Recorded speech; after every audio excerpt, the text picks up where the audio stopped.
దేవుని అందల విశ్వాసం, దేవుని కొరకు తెగింపు, దేవుని కొరకు పరిగెట్టే ఆ హృదయం, నేను ఎలాగైతే నిండు హృదయంతో ఆ దేవుడిని వెంబడించానో అలాంటి అల్లుడుంటేనే నా కూతురినిచ్చి పెళ్లి చేస్తానన్నా.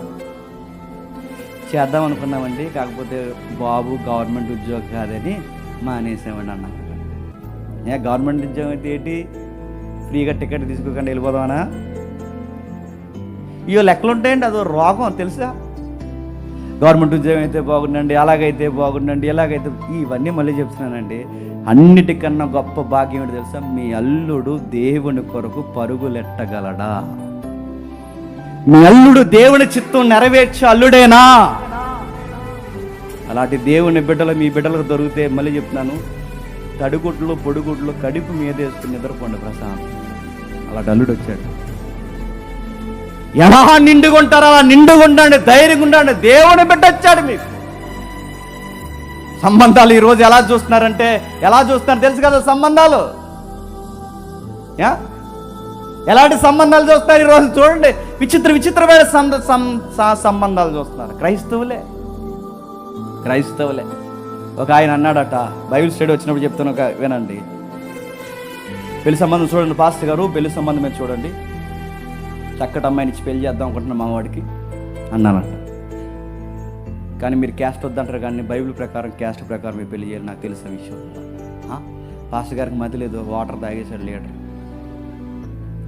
క్యాస్ట్ బైబిల్లో ఉందా? నాకు తెలియదా? మీకు తెలియపడాడు పాస్టర్ గారు. చెప్తాను చూడండి. అబ్రహాం గారు వాళ్ళ అబ్బాయికి ఇస్సాకుకి పెళ్లి చేయడానికి వెళ్ళినప్పుడు, అబ్రహాం గారు అబ్బాయి ఇస్సాకుకి పెళ్లి చేయడానికి వెళ్ళినప్పుడు అబ్రహాం గారు ఏం చెప్పారు?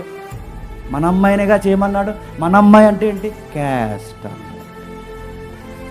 అందుకే మా క్యాస్ట్ పిల్లనే చూడండి నడుతున్నాను, క్యాస్ట్ ఊడెట్టని కులం దేనికి చెప్పండి, కలపలేని కులం దేనికి చెప్పండి. కులం కాదండి, నేను అడుగుతున్నాను, కులాలతో పిల్లలు జరగకూడదండి. మన క్రైస్తవం కులం కాదండి. మనకి ఎప్పుడు ధైర్యంగా చెప్పుకోండి. మనం దేవుడిని నమ్ముకున్న తర్వాత భార్య ఒక కులం, భర్త ఒక కులం, బిడ్డలు ఒక కులం. ఓ కుటుంబంలో చూస్తే ఇలా ఏ క్యాస్ట్ రా కన్ఫ్యూజ్. వాళ్ళ కులం ఉండదు. ఎందుకు చెప్పిన, వాళ్ళ దేవుని బిడ్డలు. వాళ్ళు ఏమీ చూడరు, వాళ్ళ కులాలు చూడరు, ఏమీ చూడరు, వాళ్ళ హోదాలు చూడరు. ఏం చూస్తారు? ఒకే ఒకటి చూస్తారు, దేవుని బిడ్డ కాదా, అదొకటే చూస్తారు. దేవుని లక్షణాలు, దేవుని గుణగణాలు ఉన్న పిల్ల ఉందండి అని అడిగేవాళ్ళు లేరు. హైట్ ఉందండి, చూడ్డానికి బాగుంటుందా, తెల్లగా ఉంటుందా, అలా ఉంటుందా, ఇలా ఉంటుంది ఇవన్నీ అడిగారట. అడిగిన తర్వాత లాస్ట్లో అడుగుతారు, ప్రార్థన చేసుకుంటుందా, బైబిల్ చదువుతుంది, ఎంత ఉంటే అంత చెప్తారు కదండి తల్లిదండ్రులు.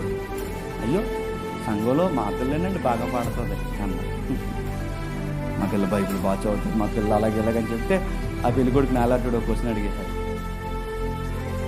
అయితే ఆమోసుదాన్ని ఎక్కడుందో చెప్పమా అన్న. అది అన్నదంట.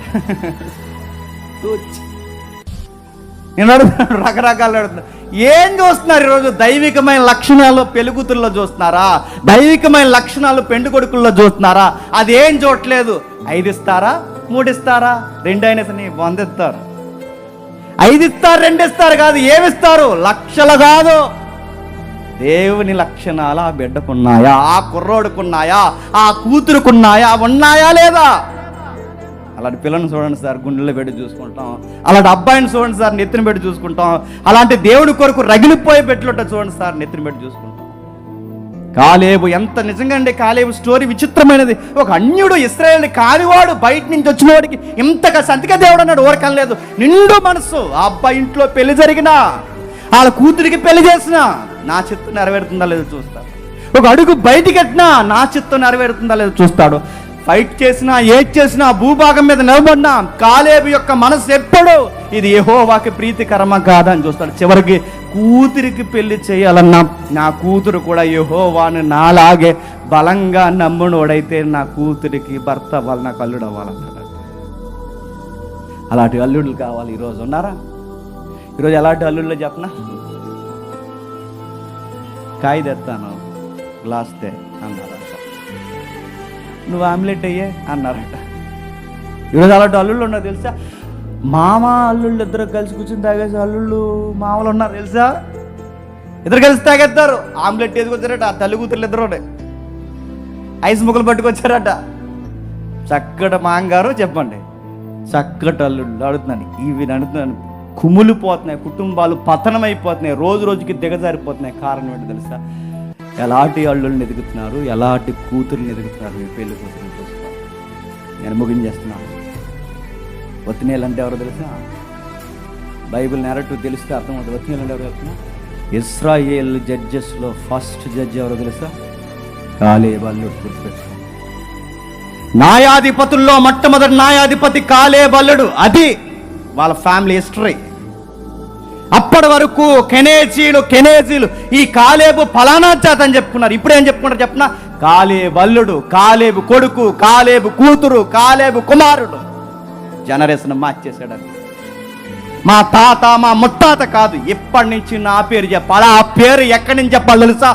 దేవుడిని బట్టి నా నుంచి జనరేషన్ స్టార్ట్ అవ్వాలి. మా నాన్న స్టోరీ అయిపోయింది, మా తాత స్టోరీ అయిపోయింది, వాళ్ళ లోకం కోసం బతికిన వాళ్ళు. కానీ ఈరోజు నేను బతికిన తర్వాత ఇక్కడి నుంచి ఫలానా వారు తాలూకు అని చెప్పుకోవాలి. ఆ రోజుల్లో గొప్పగా బతికారే, ఆ రోజుల్లో గొప్ప సేవ చేశారే, ఒక టీం ఉండేదే, దాని పేరు డీసీ టీం అని చెప్పుకున్నారే. అలాంటి టీం ఒకటి పనిచేసేదే. అందులో కొంత యాక్టివ్ మెంబర్లు ఉండేవారు. ప్రసాద్ గారు, సురేష్, డేవిడ్ గారు, ఇంకా కొంతమంది సహోదరులు ఉన్నారే. వాళ్ళ తాలూకు అండి మేము అని చెప్పుకోవాలి. ఉన్నారా? మీ ఊర్లో, మళ్ళీ చెప్తున్నాను, మీ ఊర్లో, మీ తరంలో, మీ కుటుంబంలో నీ నుంచి స్టోరీలు మారిపోవాలి అంటే జీవితాల్లో మార్చేసే, స్టోరీలు మార్చేసేవాడు ఒకడు ఉన్నాడు. ఆయన పేరు పరలోకమందున్న దేవుడు, సైన్యాధిపతి యెహోవా.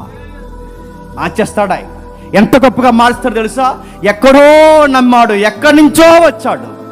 20 లక్షల ముందు ఈ మాత్రం మోమాటం లేకుండా దేవుడు అన్నాడు, ఇశ్రాయేల్ అందరూ కాదుగా నీ అబ్బాయి నాకు నచ్చాడు. మన దేవుడు గొప్పవాడు అండి. ఎంత గొప్పవాడు అంటే మన పరాన్న భేదం చూడ అందరినీ ఒక్కలాగే ప్రేమిస్తాడు, అందరినీ ఒకేలా ప్రేమిస్తాడు. అందుకే అపోస్తల కార్యాల్లో కూడా మనకు కనబడుతుంది, దేవుడు పక్షపాతం లేడు.